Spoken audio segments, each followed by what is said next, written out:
Olá, assista a partir de agora o programa TJSC na TV, aqui na TVAL. Hoje a nossa convidada é a assistente social Isabel Weingartner, que veio conversar com a gente a respeito de fluxo de adoção. Confira. Lhe pergunto, a demanda da região toda foi exatamente a razão do início deste projeto aqui? O projeto de pesquisa, inicialmente, que deu origem ao fluxo, ele surgiu a partir de reflexões que ocorreram no exercício profissional, no âmbito da vara da infância aqui da comarca, no sentido de buscar algumas respostas com relação ao atendimento que era prestado às gestantes ou mães que manifestavam interesse em entregar seus filhos à adoção.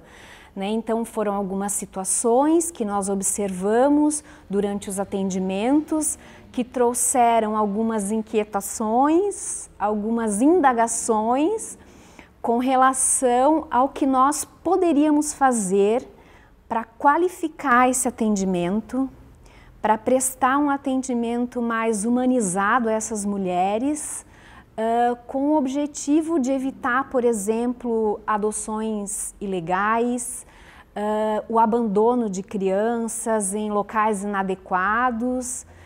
Então, o projeto de pesquisa ele surgiu nesse meio. Queria que a senhora nos contasse como foi o processo de criação do fluxo.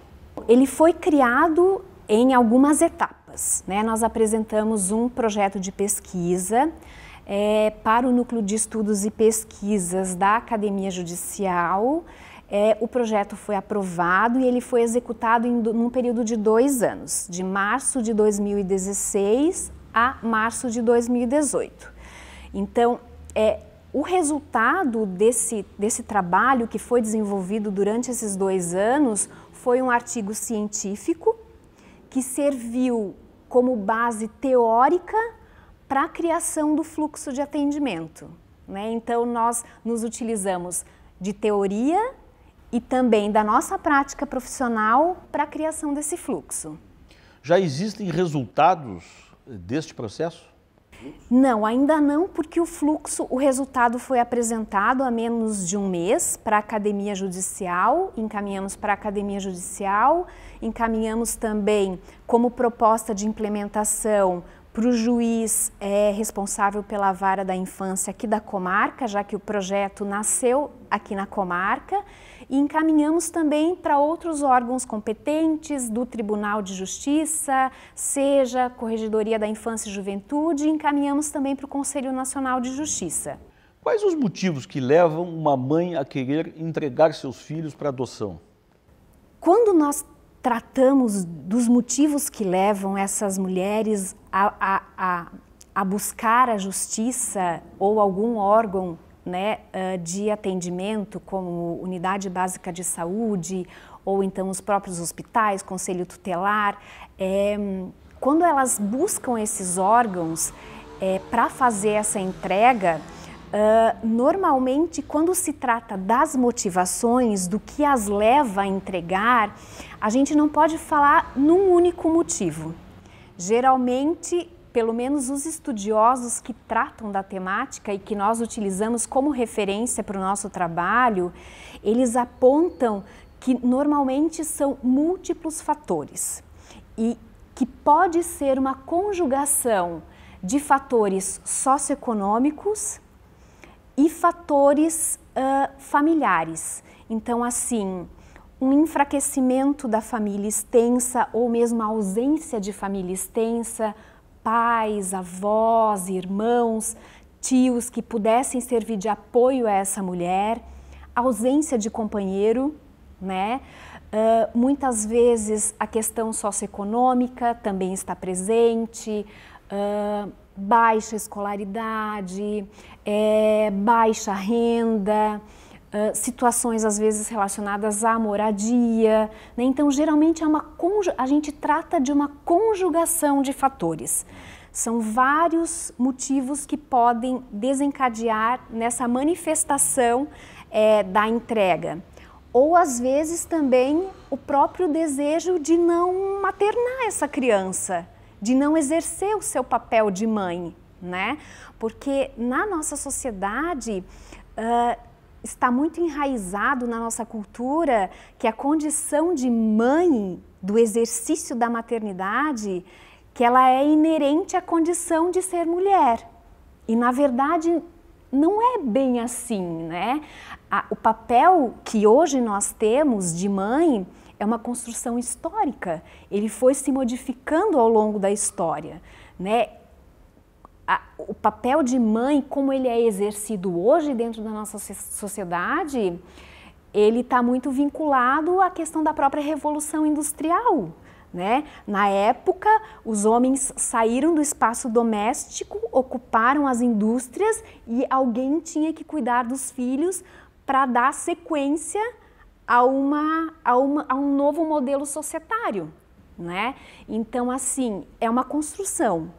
Então, nós, enquanto sociedade, temos que nos perguntar: é obrigação da mulher maternar, mesmo quando ela não quer, né? Então, assim, falar de motivações, elas podem ser inúmeras, né? Mas esses aspectos da conjugação socioeconômica, com a questão familiar, com o enfraquecimento da família extensa, a ausência do companheiro e também da própria condição de querer ser mãe, são aspectos que os profissionais devem ficar atentos. Assim, a gente acaba, no projeto, no artigo científico, a gente acaba esmiuçando isso um pouco mais, trazendo essas questões para a discussão, porque elas são relevantes e elas vão conduzir muitas vezes a atuação profissional de quem está no atendimento dessa demanda.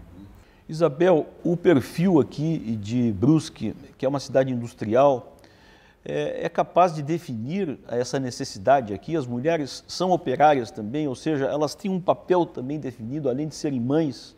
O que é que muda nisto, neste sentido?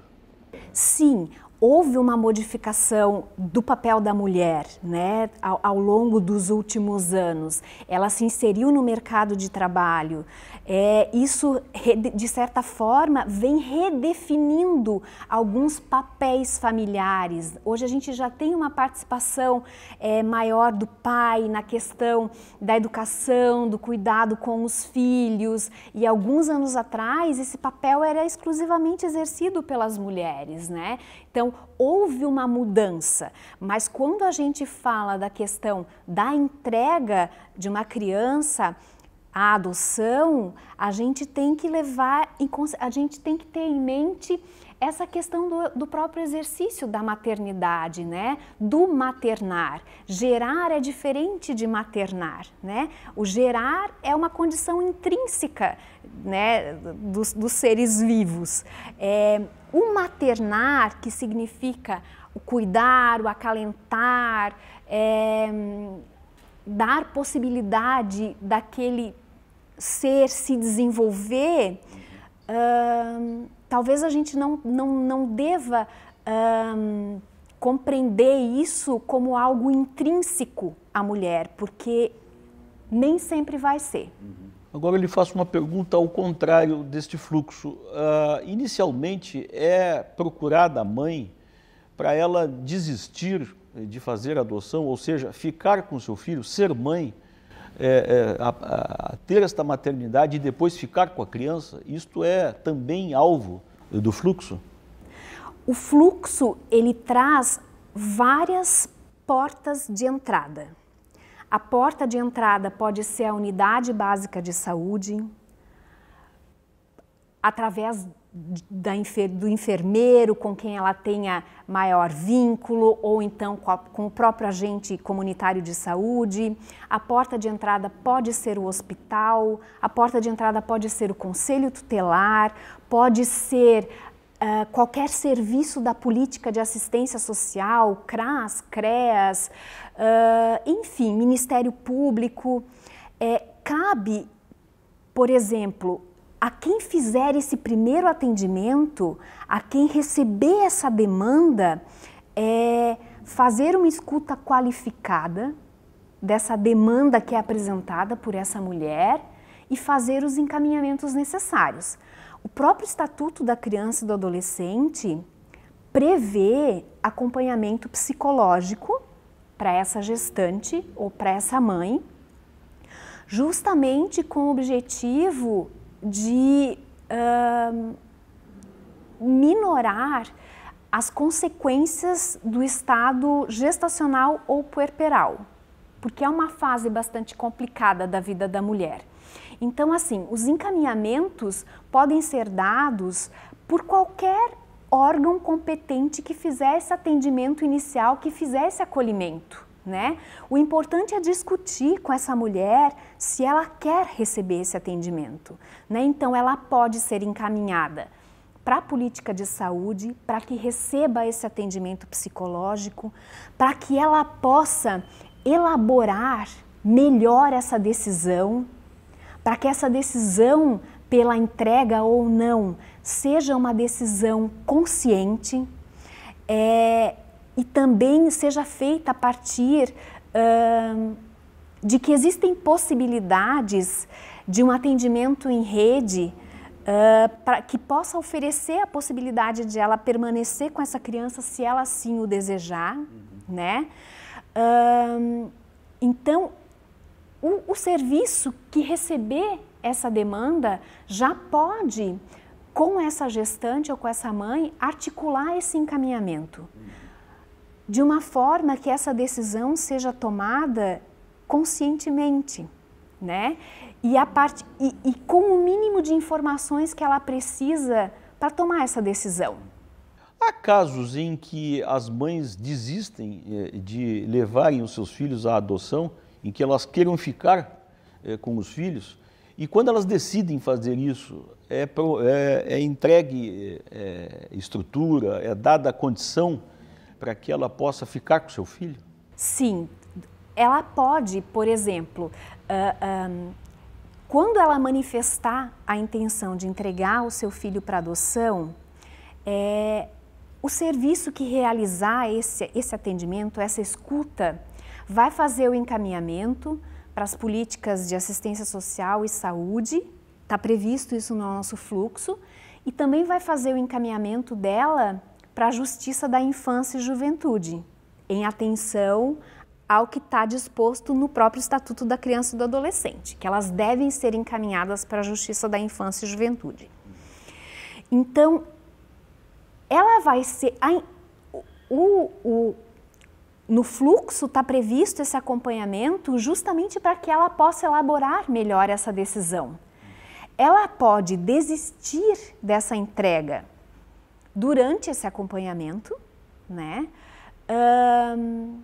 Durante a própria audiência, que vai ser realizada num outro momento, né? Quando a criança já tiver nascida, no caso do atendimento ter sido iniciado na condição de gestante ainda, né? Ou ela pode manifestar o arrependimento pela entrega até 10 dias depois da audiência de prolação da extinção do poder familiar, né? Então, ela pode desistir da entrega em momentos diferentes, tanto do acompanhamento quanto da própria ação judicial, numa situação de já existir uma ação judicial. Então, assim, ela precisa ser acompanhada, né? E aí cabe às políticas públicas de assistência social, de saúde, promover esse acompanhamento, né? E numa situação de identificação, de alguma situação de violação de direitos, esses serviços devem comunicar imediatamente à justiça, né?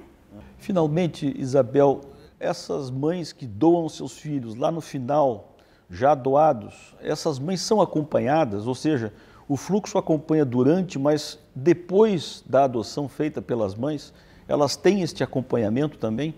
Não há previsão legal no Estatuto da Criança e do Adolescente. Nós tivemos agora a promulgação de uma lei recentemente, em 2017, que inseriu vários artigos no Estatuto da Criança e do Adolescente, justamente sobre essa matéria que nós estamos discutindo agora, que é a questão do atendimento a essas mulheres, mas não houve previsão legal no sentido de promover esse acompanhamento pós-entrega. E nós entendemos que isso é extremamente importante, porque algum profissional precisa auxiliar essa mulher a elaborar o luto pela entrega, né? Porque nós estamos tratando de um assunto muito delicado, que ainda gera muita polêmica na nossa sociedade, apesar de que as situações de abandono, entrega e adoção estão presentes há séculos, né, na nossa sociedade, mas assim, o legislador talvez não se atentou à questão desse acompanhamento pós-entrega. E nós consideramos que isso é extremamente importante, porque algum profissional precisa auxiliar essa mãe, né, a superar essa condição de não permanecer com o seu filho, apesar de ter sido como nós estamos falando da entrega voluntária, das mães que procuram os serviços para entregar aos seus filhos, não foi uma condição imposta a ela. É diferente das situações de destituição do poder familiar, né, em que se identifica uma condição de não possibilidade de permanência dos filhos com os seus pais. Nós estamos tratando de uma entrega voluntária, né? Ela buscou o serviço para poder fazer a entrega do seu filho para adoção. Então, ela não foi pressionada a tomar essa decisão, né? Ela buscou voluntariamente.